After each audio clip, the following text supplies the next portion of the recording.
Can you guys hear me? The one person that's in here. Oh boy.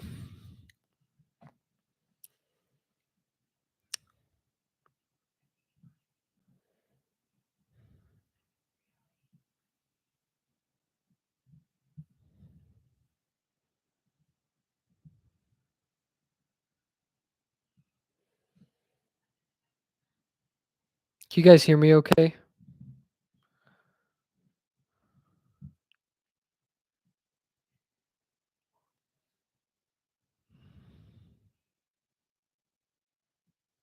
Sweet. I'm just going to wait a little bit till more people come in. Um, Mohammed Masoud, is driving for DoorDash still worth it in 2024? Well, we're going to be talking about that a little bit today. So I'm not going to spoil anything. Just giving it a couple more minutes so more people can roll in.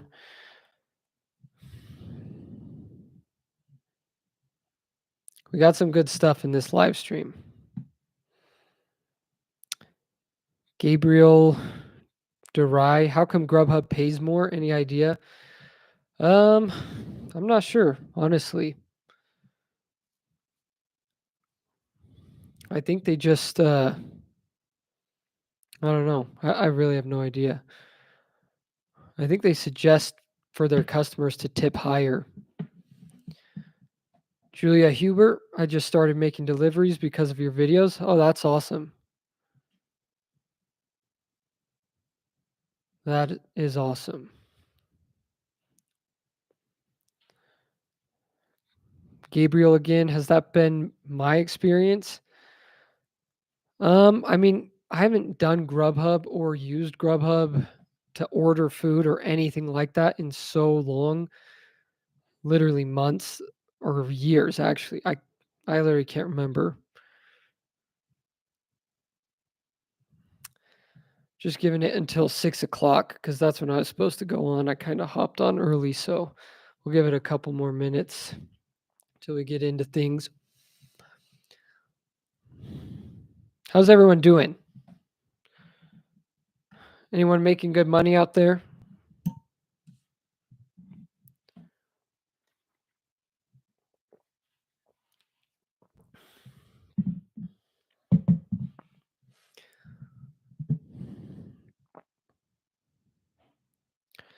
What city am I in? I am in Salt Lake City, Utah area.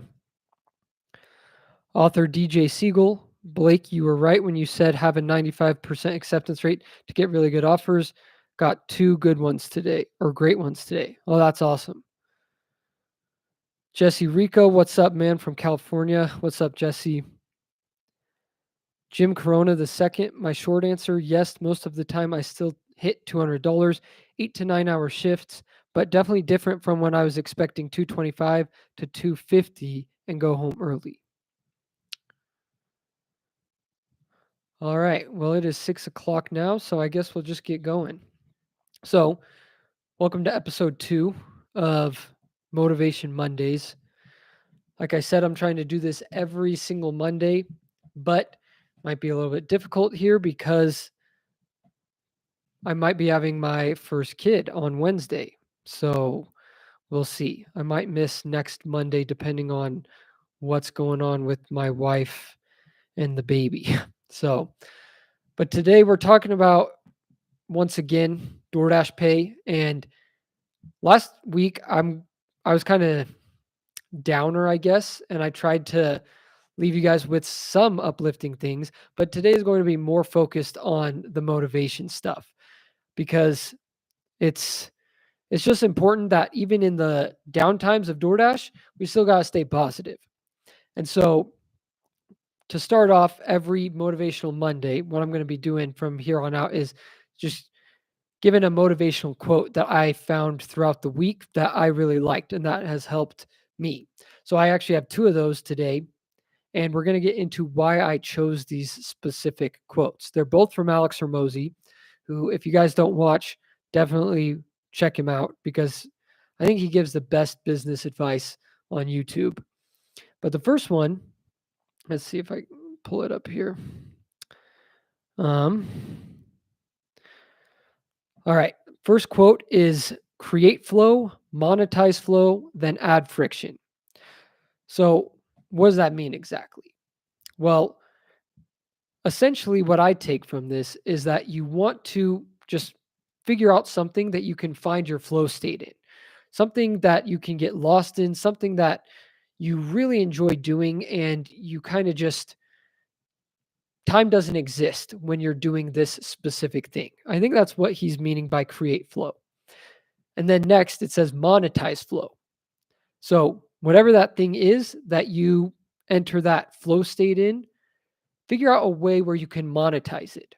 So, an easy way to do that, in my opinion, is to create content around that specific thing.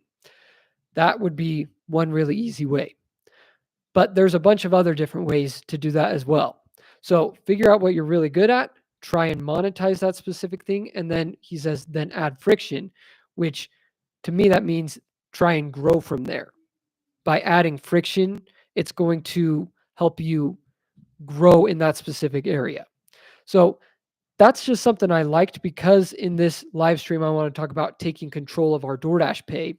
And one way that we can do that, which I've talked about many times, is by finding other ways to add income while we're driving. If it's really slow, find something we can monetize on our phones or bring a laptop or create content around DoorDash, things like that. And so if we can find that flow, then monetize it, then add friction, that will greatly grow our income. But that's not entirely what we're talking about in this video because I want to go into things specifically with DoorDash. But that's just kind of a reminder of what we were talking about last week because I think it's so important to do. We can't just solely rely on DoorDash. The times of that, in my opinion, are over. I mean, we could do that during COVID, but not so much anymore. So the next quote goes directly with that as well. Again, Alex Hormozy says, you can get good enough at almost anything in 20 hours of focused effort. The problem is most people spend years delaying the first hour. And that could not be more true, honestly, in my opinion. There are so many skills that you could learn just by focusing for 20 hours, and you would be good enough at the skill to either start monetizing it or add it to what you're already doing for work. So, something that this reminds me of directly is editing. You could get decent enough at editing in 20 hours of focused effort and focused work on learning how to edit, where you could start a YouTube channel and start getting decent views. You could also learn drop shipping. You could also learn how to clip stuff up for other people's podcasts.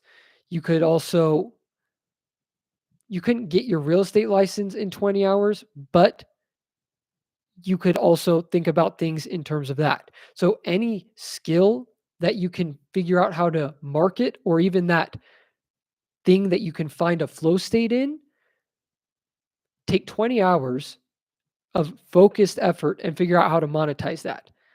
These are all things that are great ways to just supplement that DoorDash income. Because like I said, in a lot of areas, we might not be able to solely rely on DoorDash anymore to support ourselves or support families, or even to just have that extra side hustle income. It might be worth it to spend 20 hours focusing on developing a skill rather than going out and DoorDashing for 20 hours. So that's just kind of relaying things back to what we were talking about last week. That's why I wanted to introduce this live stream with those quotes. But now let's get into how we can actually take control of our DoorDash income. So recently, what I've been doing, which I think is what a lot of people are going to have to do now, in order to make as much money as possible with DoorDash. Because a lot of my past videos, I've been talking about how bad DoorDash is. Well, and yes, it is bad, but there are some things that we can all do if it's really terrible in our area, and how we can avoid taking no tip orders. We can all avoid taking really bad orders or orders that aren't above $1 per mile. There are ways to avoid that. So the thing that I've been doing recently is I have as many apps running as possible, and I don't really focus on all the apps, if that makes sense. But I will do primarily Lyft and Uber because those just pay the best in my area. And so I will have Uber and Lyft running. And then in the background, I also obviously have Uber Eats because that's directly tied with Uber. And then also you can have DoorDash and Instacart running at the same time. And so kind of your baseline, for me at least, this is what I'm doing. My baseline is Uber and Lyft. And then I only accept the very best of the best offers from all the other platforms. And this just makes it so that I'm consistently making good money because Uber and Lyft, it's always consistent. I mean, there's hardly ever any wasted time where I'm just like sitting there waiting for a ride. So I can be doing that consistently. But then if I get a really, really good Uber Eats order, then I'll take that while I'm doing a Lyft. Or in the background, I have Instacart batches popping up, and I can take really good ones like $5 per mile, I'm talking about, and like low items. Sometimes there's been like $20 batches for only a couple of items and only a couple of miles. So you can be getting things in from the other apps consistently while you're doing rideshare. And I know a lot of people don't like rideshare, but I think it's just the best way to do things right now. So you have the rideshare as your baseline. That way you're consistently getting stuff. And then when those massive orders come through on DoorDash or on Uber Eats or on Instacart or on Grubhub, if you're doing Grubhub, then that is the best way to get things done, in my opinion. And maybe some days you don't have any high paying orders from any of the other apps, but because you're doing rideshare, you can consistently be making money. And so, like today, I went out for just 4.5 hours and I was running Uber and Lyft at the same time as well as the other apps, but I actually only ended up doing Uber and Lyft because nothing else was good from the other apps. But I made $98.29 from Uber, and that was in 4.5 hours. And then from Lyft, which was running at the same time, so it's an overlap, but I made $29.16. So roughly $127 in 4.5 hours, which if you do the math on that, it's $28.22 per hour. And I only drove it was like 102 miles. So I was actually averaging under $1 per mile, which was great. And then really great hourly pay, $28.22. And just so that I'm fully transparent with you guys, the profit on that would be, let's see, let me do the multiplication real quick. So roughly $19 an hour in profit. So that's really good. I mean, that's way better than I'd be doing on DoorDash. So that's kind of what I've been doing to take control of my DoorDash pay, is that if you're not relying solely on DoorDash or on any singular app, then you really have full control over your pay because you never have to accept anything that's below what you feel like you're worth or below what you feel like you should be making based on your maintenance costs. And so that's just something that I've been doing even more of, just trying to find as many apps so you have the widest range of orders coming in from everywhere. And that way you don't have to be stuck with one app like, oh, well, I'm door dashing, I'm not getting any orders, and I'm just screwed at this point. If you have all those apps running at the same time, then it's going to help you make a lot more money. So let's see. Looking at the chat. Okay, nothing too crazy in the chat. And so if the goal is to make, let's say, $200 a day in as little time as possible, then I would suggest doing what I just explained, having the baseline rideshare if possible, and then adding on those other things and taking just the absolute best offers from those. That way it gives you opportunity to stretch your legs, especially on the Instacart orders, and it's just a lot better in my opinion. You can usually hit $200 in about 6 to 7 hours. I mean, depending on the day, but I've noticed that on DoorDash, it would take maybe 10 hours to hit $200 or maybe even 15 hours, to be honest with you guys, if you're trying to hit $200 with just DoorDash. So that's why I've really been hitting hard on this, is because if we're trying to make $200 a day and things are just really slow, like I've seen a lot of people comment and a lot of people put in the chat that it's just really slow. And the average that a lot of people are making is like $14 to $18 an hour from DoorDash. And so you don't want to be making that and hitting $200 a day. That's just going to take you way too long. So when you're doing what I just explained, it makes it so much easier. I mean, just 4.5 hours this morning, $125 to $130 I made, just like that. I mean, super, super simple. And so, like I said, it's super important to try and get on as many apps as possible. That way, you can truly take over your DoorDash pay. You don't have to ever accept a no tip order.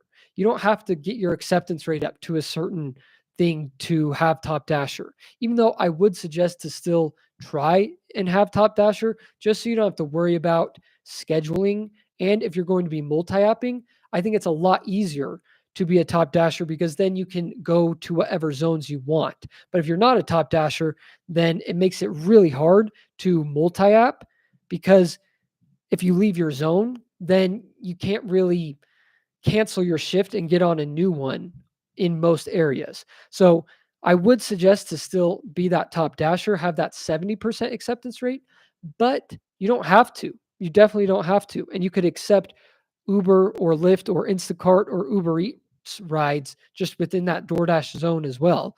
So then you don't have to worry about it. But um, let's see. We got some more people rolling in. Um, any thoughts on Shipped? Haven't tried Shipped yet, but I am actually going to run Shipped um, really, really soon. I'm going to try it out just to see, because really, ideally, you want to be running as many apps as possible, like I said. So, um, yeah, what? So, original Karasu, I'm not sure how to say that, but they're saying they do Uber, Lyft, Uber Eats, Empower, DoorDash, and Roadie. What is Empower? I'm curious about that. I've never heard of that. That's also what Larry Nav asked. Yeah, what is Empower? If you wouldn't mind just leaving that in the chat. Haven't heard of that. But so, yeah, that is kind of the bottom line of what I've been doing.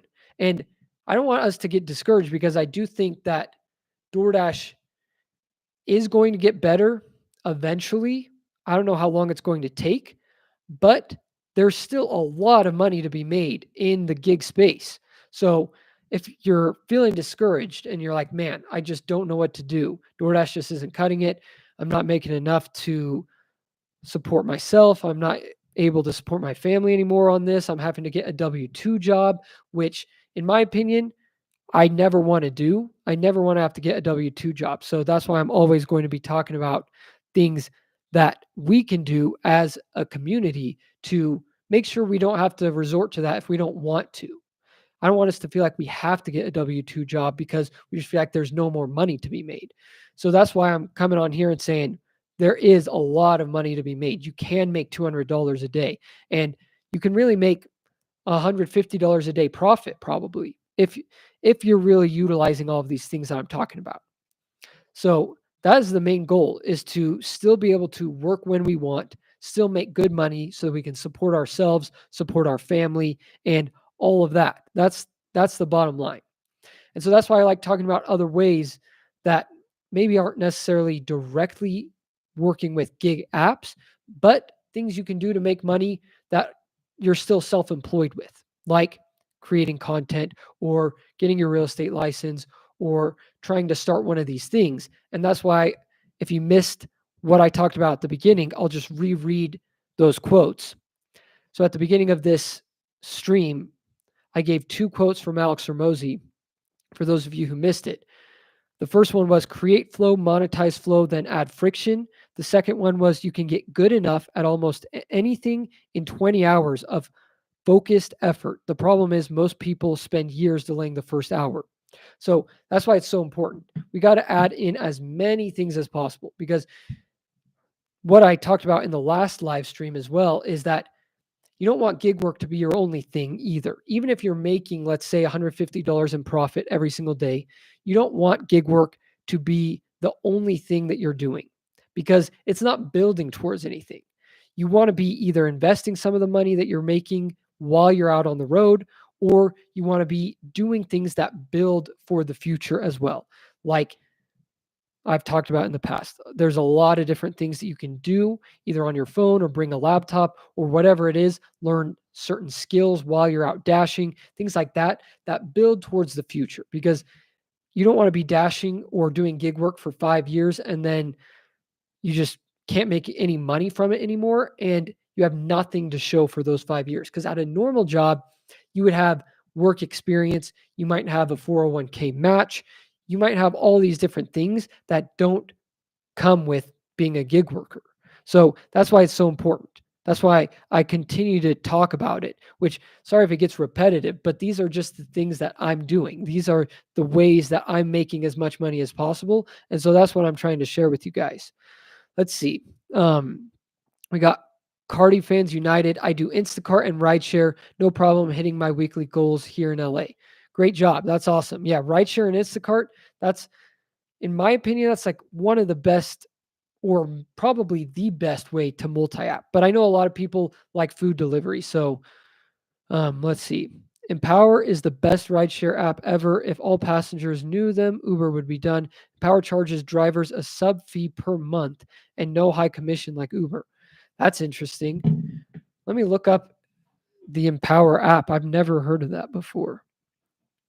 Hold on. Let's see. Empower.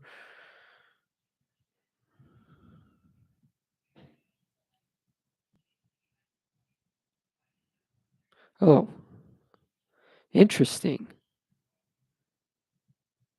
Is that pretty busy? That Empower rideshare? So this is what it looks like for those of you guys who don't know, like me. This is what the app looks like. It says drivers get 100% of the fare. That's interesting. So it shows the comparison right here. It says you get $33 if you use this, and then compared to Uber and Lyft, you would only get $20. That's actually crazy. I've not heard of this. I don't know if it's even in my area. Wow. That's cool. Thank you. Original Karasu. I've never heard of that. That's awesome though. Let's see. We got Kyle Thetford. I use my motorcycle for DoorDash and Uber Eats and GoPuff in Goodyear, Arizona. I average $6 in fuel for 100 miles driven, $9 a month in insurance, and 30% from profits towards taxes. Nice. Cardi Fans United, go electric. I drive electric and I save myself thousands every year. See, unfortunately, I've gone electric before just from renting, and it didn't save me any money because the fast chargers are pretty expensive, and it would only charge like 45% overnight at my house. If Empower was as known as Uber drivers would make 40 to 50 bucks per hour, with them, us drivers can also set our own rates and passengers always pay less because there's no middleman commission. That's amazing. I'm definitely going to check out Empower. That sounds so dope if it's in my area. Kyle Thetford, with my motorcycle, even taking bad orders doesn't hurt me because my first delivery covers my costs for the day. Everything else is profit. Yeah, that's nice. Jordan P. Haven't been over 50% in almost a year. Taking another stab at it. Diamond orders. I hope it works out for you. Um, let's see. We got Original Karasu asking, also, have you heard about InDrive? They just entered the U.S. market starting in Florida. Have not heard of them either. But it looks like they're not in my area, so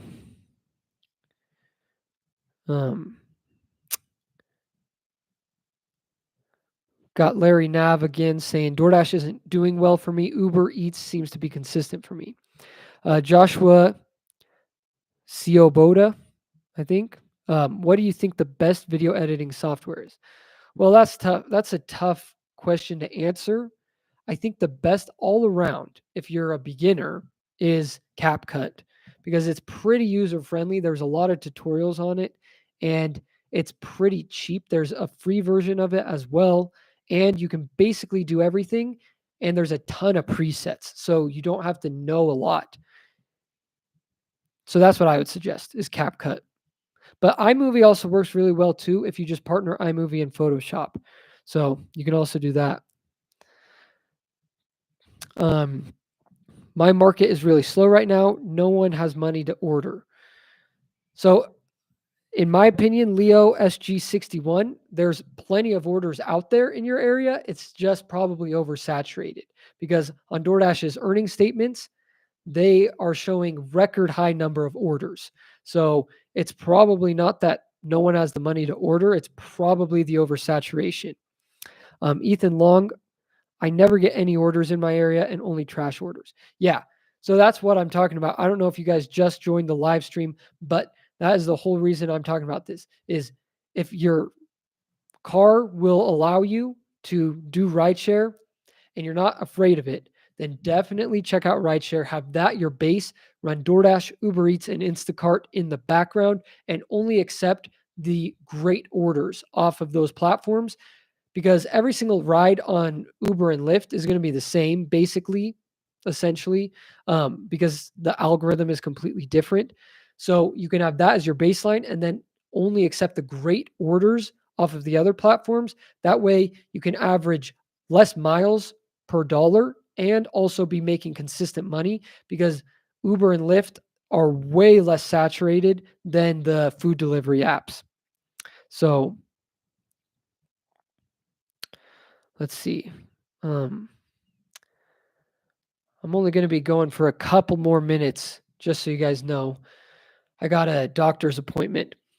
So, any other questions for you that I can answer? Any other questions? Anyone? I'll answer your guys' questions for like 3-4 more minutes. Then I got to hop off. But yeah, hopefully you guys got some value from this because $200 a day definitely is possible. And I think that's the best way we can take control as DoorDash drivers is to not rely on them. We got to just accept the best orders that fit our budget. And the only way to do that, in my opinion, and still live off of gig work and still have the freedom and everything is to have as many apps as possible. Let's see.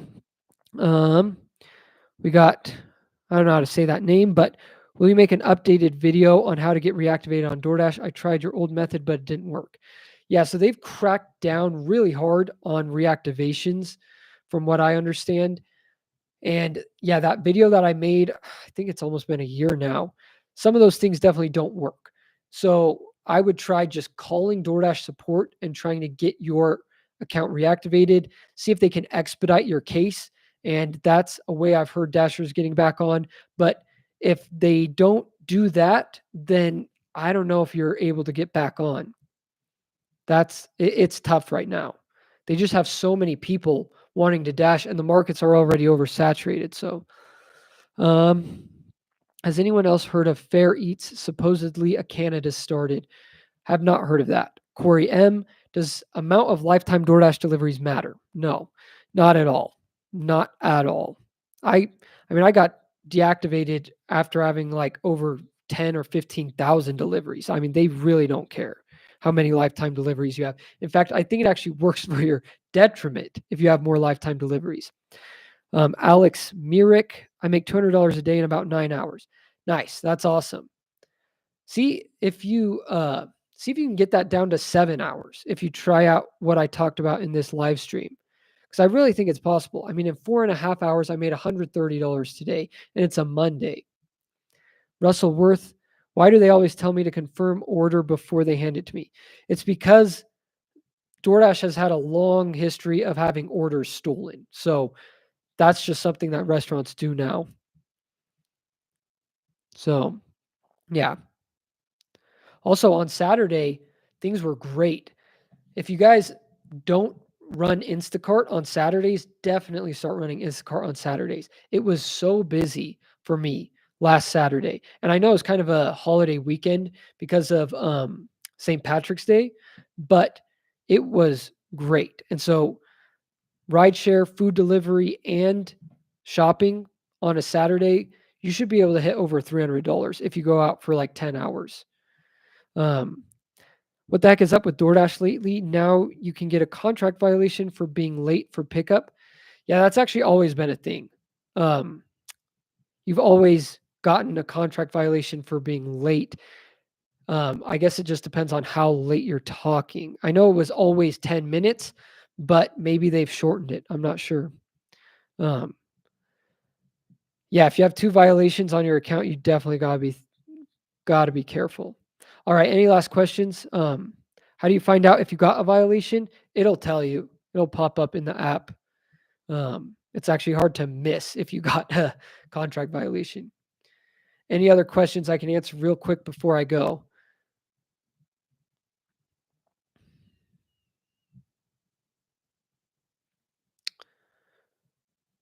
Why do I like DoorDash instead of a W-2? Because I hate working for people. I want to work on my own time. I don't want to feel like I'm enslaved by a company. So that's why I like it. And because I like doing other things like other entrepreneurial endeavors. And with the W-2, I just wouldn't have the freedom. So, anyways, I got to get going. The next time you guys see me, I will most likely be a dad. So that's going to be awesome. But anyway, yeah, I'll see you guys hopefully next week, but we'll see what happens with the baby situation. So, anyways, thanks for coming on. Thanks for all the support. And yeah, hope everyone can keep making great money. And if you're not making good money, hopefully you can use some of the stuff that I talked about and increase that hourly pay. I'm rooting for all you guys. So, yeah, I'll see you guys next week, hopefully.